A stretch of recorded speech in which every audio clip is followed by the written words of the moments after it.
ನೈಋತ್ಯ ಮುಂಗಾರು ತನ್ನ ನಿಗದಿತ ಸಮಯಕ್ಕಿಂತ ಸುಮಾರು 2 ವಾರ ತಡವಾಗಿ ಮಂಗಳವಾರ ಮುಂಬೈ ಪ್ರವೇಶಿಸಿದ್ದು, ವಾಣಿಜ್ಯ ನಗರಿಯಾದ್ಯಂತ ಭಾರೀ ಮಳೆಯಾಗುತ್ತಿದೆ. ಧಾರಾಕಾರ ಮಳೆಯಿಂದಾಗಿ ಮುಂಬೈನ ಹಲವು ತಗ್ಗು ಪ್ರದೇಶಗಳು ಜಲಾವೃತಗೊಂಡಿದ್ದು, ತೀವ್ರ ಸಂಚಾರ ದಟ್ಟಣೆ ಹಾಗೂ ಗೋಡೆ ಕುಸಿತದಂತಹ ನಾನಾ ಅವಾಂತರಗಳು ಸೃಷ್ಟಿಯಾಗಿವೆ. ಬುಧವಾರ ಬೆಳಗ್ಗೆ ಮುಂಬೈ ಮೇಯರ್ ರಿತು ತಾವಡಿಯವರು ಮಾಧ್ಯಮಗಳೊಂದಿಗೆ ಮಾತನಾಡುತ್ತಾ, ಮಳೆ ಪರಿಸ್ಥಿತಿ ಪರಿಶೀಲಿಸುತ್ತಿದ್ದಾಗಲೇ ಅವರ ಕಣ್ಣೆದುರೇ ಬಿಎಂಸಿ ಸ್ವಚ್ಛತಾ ಕಾರ್ಮಿಕನೊಬ್ಬ ತೆರೆದಿದ್ದ ಮ್ಯಾನ್ ಹೋಲ್ಗೆ ಬಿದ್ದಿದ್ದಾನೆ. ಈ ಘಟನೆಯಿಂದ ತೀವ್ರ ಮುಜುಗರಕ್ಕೊಳಗಾದ ಮೇಯರ್ ಅಧಿಕಾರಿಗಳ ವಿರುದ್ಧ ತೀವ್ರ ಅಸಮಾಧಾನ ಹೊರಹಾಕಿದ್ದು, ಇನ್ಮುಂದೆ ಯಾವುದೇ ವಾರ್ಡ್ನಲ್ಲಿ ತೆರೆದ ಮ್ಯಾನ್ ಹೋಲ್ ಪತ್ತೆಯಾದರೆ ಸಂಬಂಧಪಟ್ಟ ಅಧಿಕಾರಿಯನ್ನು ತಕ್ಷಣವೇ ಅಮಾನತು ಮಾಡುವುದಾಗಿ ಎಚ್ಚರಿಸಿದ್ದಾರೆ.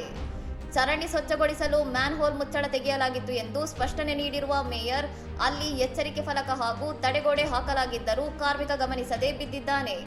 ಸಾರ್ವಜನಿಕರು ಇಂತಹ ಸೂಚನಾ ಫಲಕಗಳನ್ನು ಗಮನಿಸಬೇಕು ಎಂದು ಮನವಿ ಮಾಡಿದ್ದಾರೆ.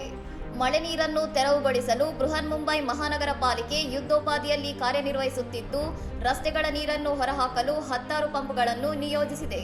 ಇನ್ನಷ್ಟು ಸುದ್ದಿಗಳಿಗಾಗಿ ನೋಡ್ತಾ ಇರಿ ಸೌರಂ ಟಿವಿ.